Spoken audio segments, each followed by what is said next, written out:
Безопасность дорожного движения – одна из самых насущных тем в нашем регионе.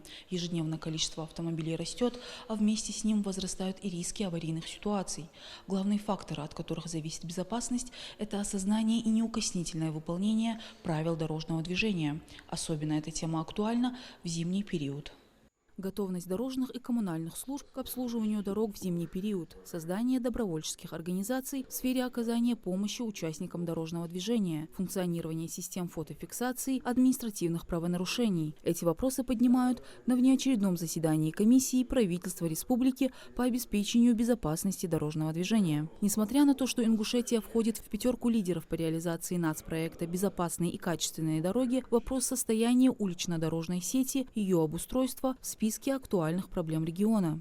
Необходимо обратить особое внимание на организацию дорожного движения на уличной дорожной сети, оснащение необходимыми техническими средствами организации дорожного движения, ну и разговаривать с гражданами. Основная проблема все-таки это не состояние дорог, это не надзор госавтоинспекции, это абсолютное неуважение к закону, в том числе к правилам дорожного движения со стороны водителей и пешеходов. Нарушения такие связаны, как с отсутствием документов, предусмотренных правилами дорожного движения, непристегивание ремней безопасности, неприменение детских удерживающих устройств, это незарегистрированные транспортные средства, это выезд на полосу, предназначенную для встречного движения, это повсеместное превышение скорости, переход в проезжей части в неположенном месте, это основные причины или сопутствующие причины совершения ДТП.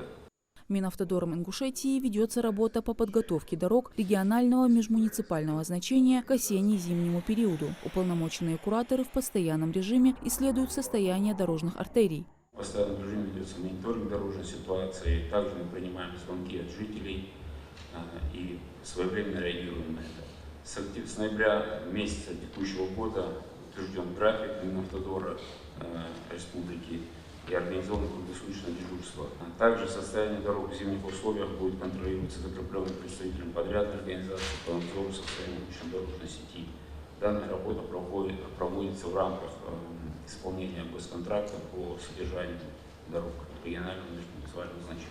В Минавтодоре отчитались, готовность к обслуживанию автомобильных дорог в республике в зимний период 100%. Для этого предусмотрено 20 единиц техники, включая КДМ, автогрейдеры, экскаваторы и погрузчики, бульдозеры, колесные тракторы и противогололедные материалы. В ходе совещания также обсудили состояние волонтерских организаций для помощи участникам дорожного движения и взаимодействия с подразделениями госавтоинспекции. Подчеркнули, что это окажет положительное влияние на общую картину состояния безопасности дорожного движения. Мадина Цора, Мавладгирия Хильгов, Магаз 24.